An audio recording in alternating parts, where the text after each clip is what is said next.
All right, it's time to talk about Godzilla Minus One, baby. And I want to say a few things right off the bat.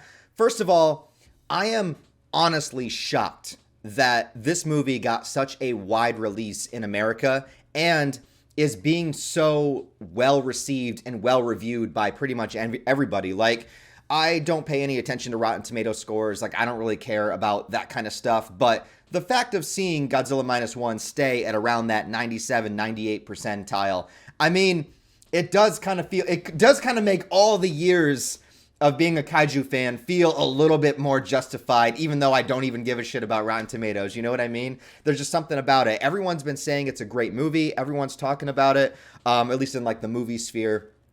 And I was shocked that it got such a wide release. So I had to travel a little bit farther away in order to see this movie because I live in a super small town. But even the amount of distance that I had to travel, there were still theaters a little bit closer than that weren't playing it before that are playing it now. And I think that goes as a testament to show you guys just how much faith the movie studios have behind this film to begin with, and also how well received it's been by people, that it just continues to get this wide release, because this is a Japanese film. It's all subtitled. Like, this is not common for the US, right? The big cities get them, New York, LA, whatever, but like not around like dinky little towns like mine. So this is actually a really big deal and kind of crazy. The last theatrical Godzilla film from Japan in America was Shin Godzilla, but a much more limited release. And before that, I think it was Godzilla 2000, back in the year 2000. So this is just crazy to me, not to mention the fact that if you're a Godzilla fan, we're getting this movie. The trailer for Godzilla vs. Kong New Empire is coming out any minute now. The Monarch series is going on right now. So this is just like crazy. All the years that we had to go with zero Godzilla content, and now all of a sudden it's everywhere. This is crazy, and I don't think that my brain has really adjusted to it yet. And I'm just trying to revert myself to how I felt as a little kid watching these movies over and over and over again, just being obsessed with Godzilla. This little action figure that I showed you guys, I've had this since I was like 4 years old. And I guess it has one of those like sentimental values with it because I've never been able to part with it. It's always kind of displayed back there. I don't still play with it or anything. Let's talk about the movie itself. So I don't really want to spoil anything for you guys. So I would say the best way to experience it is to just go in blind and not know anything about it. That's the best way to experience all movies. But I will give you a brief synopsis and tell you what I think about particular scenes without spoiling the entire film for you guys, obviously. Now, I would say this is probably as close to a remake of the original Godzilla as you can possibly get, mostly because of the atmosphere, the tone, and the setting. This movie actually does take place just after World War II, so you could say that this is a historical film as well in many ways. It has a lot of commentary to say about the war, about the way that countries use their soldiers and everything. There's a lot of criticisms towards all kinds of war. There's criticisms towards the Japanese government. There's criticisms towards the US. There's everything is in here. And I really like the way they did it because all the characters feel very real and they feel very grounded. And that is something that really, really helps this movie shine. And I also think that's something that helped the original 1954 Godzilla, is because it felt very grounded. It felt realistic for the time. It was representing the horrors of war and the atrocities that had just happened. And you had characters that felt very grounded. They were making realistic decisions. They weren't kind of dumb movie sci-fi characters, even though I do love those kind of movies too. They felt very human, and the conflictions that they had within themselves, where Serizawa, trying to decide if he would use the oxygen destroyer in the original, it's very, very human stuff. And I think the same thing can be applied to this movie, even though the characters are completely different. The story is completely different. But I think the way the characters are utilized, along with the time period and the setting, makes this probably the closest Godzilla movie to accurately represent the original 1954. And I mean that over Godzilla 1984, over Shin Godzilla. I think this one is the closest to the original. So because of that, this movie is going to be very dramatic. And although there is very intense and exciting action sequences, it's done very sparingly. And I think that because I had a lower budget, I think I had a budget about $15 million, which a lot of people are saying, like, look what you can do. Yes, look what you can do with a $15 million budget. Not every fucking giant blockbuster needs to be $200 million. You can do a lot. And I would say Godzilla, is utilized so wonderfully here, because if you count the amount of minutes of screen time Godzilla has, in comparison to the overall runtime, it might not be that much, but because he's utilized so well, in every single scene Godzilla shows up is powerful, it's impactful, something about the story changes, something about the world changes, you see something you haven't seen before. Every single time Godzilla's on screen, something new happens, something big happens, and so he's utilized so perfectly, and it also builds up the terror and fear, because whenever Godzilla shows up again, you remember all the shit he did last time, and you're like, oh, fuck, like, not again, you know?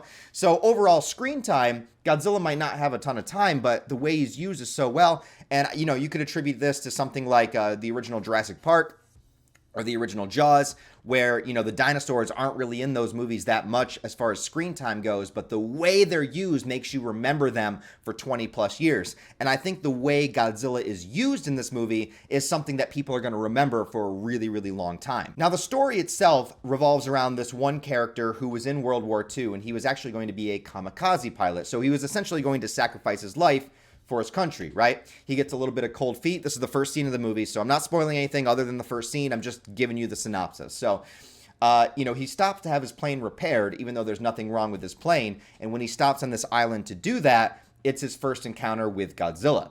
Godzilla shows up, and the first Godzilla scene is terrifying. It's scary. It's done really, really well, and the movie wastes no time.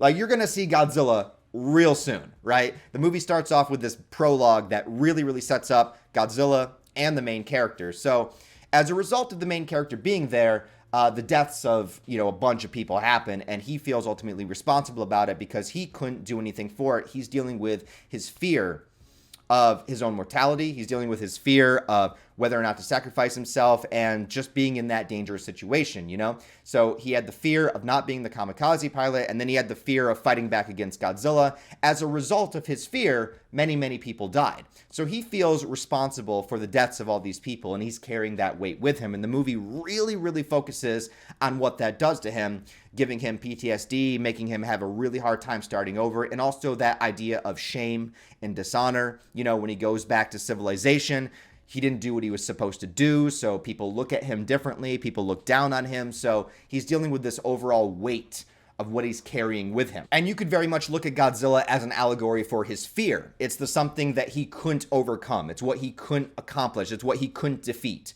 So Godzilla is this giant, unstoppable, impenetrable being. Well, that is kind of very much what like someone's inner fear or what their fear of death would be like, right? So Godzilla is kind of this representation of that. And Godzilla has always represented many different things in the movies. You know, he's represented war itself. He's represented Mother Nature. He's represented all of these kind of things. And that's what you use a monster for in a good monster movie. It's always an allegory for something larger than oneself. Something larger than Godzilla. What's larger than Godzilla? The psychological pain and torment you would go through when you feel like you failed a bunch of people, when you feel like you couldn't do your duty, when you feel inferior. And that's what this character is going through. And so you watch this character try to rebuild his life back, and as he does, he makes a lot of progress. And then once you know it, Godzilla returns, right? So there's your kind of like opening premise of the movie. But because the storyline and the plot revolves around this character and does it so wonderfully, you really, really feel this emotional core. And I think the main thing this movie is going to come down to for you, I mean, it does have great, you know, action Godzilla scenes, but I think that the people that are going to love this movie are the people that resonate with the emotional core, which is the main character and his like relationship dynamic. So if you're on board for that, I think you're going to be on board for the entire movie. He's a great actor. He's very personable. He has a lot of like really depressing kind of like PTSD breakdown scenes that is something you don't see too often in a Godzilla movie. As well, there are scenes in this movie where I really, really cared when a character died or when a character, you know, was no longer with us. Like, there's very, very rare instances in a Godzilla movie that I really care. Like, I like really, really care that a character dies, you know? Usually they don't die. A lot of times in Godzilla movies, characters don't die. Sometimes the villains die, you know? But very rarely does, you know, main characters that you care about die. So, you know, this was something really, really unique to this movie that I think played very well. With Godzilla himself, he looks great. Now, obviously, he is CGI, but I really like the way that they did it because I don't know if anyone else is going to feel this way, but I feel like even though Godzilla is CGI in this movie, he still kind of looks like a guy in a suit. Like, they made him stand perfectly upright, and, like, the head kind of reminds me of, like, the Heisei era neck. Like, I don't know. I don't know if anyone else is going to feel that way, but if that was intentional, I have no idea if it was. If it was intentional, I appreciate it. I just want to bring back suit movies, all right? I just want a guy in a suit again someday, somewhere. Godzilla also showcases a lot of unique abilities that we don't particularly see done in this way in the movie, including his regeneration and also the atomic breath. Now, I feel like the atomic breath scene in a Godzilla movie is now going to be like the thing that every single Godzilla movie tries to top, because the Shin Godzilla atomic breath scene was just so fucking crazy and just so good that, like, I feel like every Godzilla movie that has come out, whether it's American Legendary or Toho, has now got to try to one-up the Shin Godzilla atomic breath scene. And I will say, I don't know if this movie tops it, but I would say the atomic breath scene in this movie is definitely on par with Shin Godzilla. Like, the things that they do with it, the way it looks, the way it's built up. I don't know if it tops Shin Godzilla's atomic breath scene for me, but it's right there. It's right there. And so if this is a trend, every Godzilla movie from now on is going to try to do the atomic breath scene and make it bigger and better. Let's bring it on, man. The movie has a pretty good score overall, and there are particular instances where they insert that classic Akira Ifukube score, the original Godzilla score, and every time the original Godzilla score comes on screen, it just, like, made me feel giddy, made me feel like a kid, because one thing I always remember from being a kid watching, like, the old Showa movies is, like, I always remember the scenes where that music is playing and you see, you know, people running in the foreground and you see Godzilla in the background, and Godzilla looks tiny, but he's, like, juxtaposed against the buildings. And it's just, like, a kind of shot that stayed in my mind my whole life. And it's something I love. If I ever made a Godzilla movie, that would be, like, 50% of the Godzilla scenes would be that shot. Maybe, I don't know. But it just reminded me of that. And I hope that when this scene happens and that music pops up, I hope that people that maybe aren't into Godzilla or didn't grow up with Godzilla movies, I just hope that they feel a little morsel of what I felt as a kid hearing that music and watching Godzilla destroy a bunch of shit. Needless to say, I think this movie does live up to the hype. I think it's amazing. Now, I think it's a very specific kind of Godzilla movie. Like, this is a movie where Godzilla is the enemy. Godzilla is definitely a destructive force of nature. This is a movie that really heavily focuses on the human characters and the human story. It's a good story. It's a great story. But it's going to be a particular kind of story for some people because it is very dark. It's very dramatic. There is levity. There's humor in the movie. There's funny scenes. There's wholesome moments of the movie. There's moments that make you cheer. Like, there's all that stuff, you know.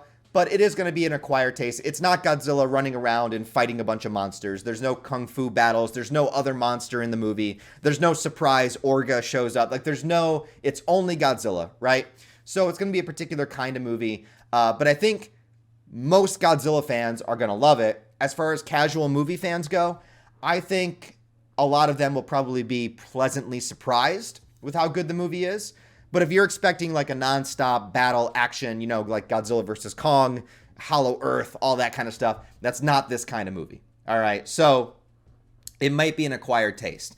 But I think overall, I think this movie is really good. The shame of this movie is that I think even more people would like it if they would be willing to sit through a subtitled movie.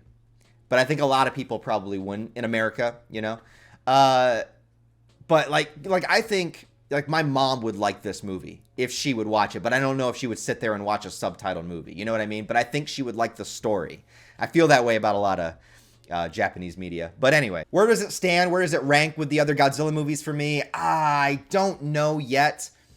I try not to go off that, like, initial hype. You know, I try to give it a few watches before I really kind of rank it. Like, right now, I would rank, like, Shin Godzilla as, like, my number 11, or, like, Shin Godzilla basically, cracked my top 10. But then it begs the question, do I think this movie is better than Shin Godzilla? And I'm like, maybe? I don't know. I don't know yet. I don't know. I got to watch it again. So I don't know where it ranks for me just yet. Give me some time. But I can definitely say that it lives up to the hype. And please go see it. First of all, go see it if you're a Godzilla fan. Obviously. Go see it if you like good movies. Obviously. But more importantly, go see it so that movie studios see that we are okay with foreign films, that we want to see this stuff, and in the future, when more of these kind of films get released, they get more of a wide audience here in the West. Because unfortunately, or fortunately, the only thing movie studios respond to is what you pay for. Okay? So, I mean, I know some people are probably going to pirate, whatever, but I'm saying, like, this is a very special case. Godzilla movies don't get theatrically released too often over here. Let's show them that this is the kind of stuff that we want to see. Anyways, guys, if you've seen Godzilla Minus One, tell me what you think about it down below in the comments. Give me your thoughts, opinions. What do you think about the story? What do you think about the Godzilla scenes? Where does it rank for you if you can rank it yet? And just tell me your thoughts, man. So thanks for watching this video, guys. Please give it a thumbs up if you enjoyed it and a comment to help it out in the algorithm. By the way, I am a huge Godzilla fan if you can't tell already. So if you're a Godzilla fan and you're new to the channel, please subscribe because I want to do more Godzilla content and you guys will give me the incentive to do that if you're here. So please consider it. Anyways, guys, thanks for watching. I'll talk to you later.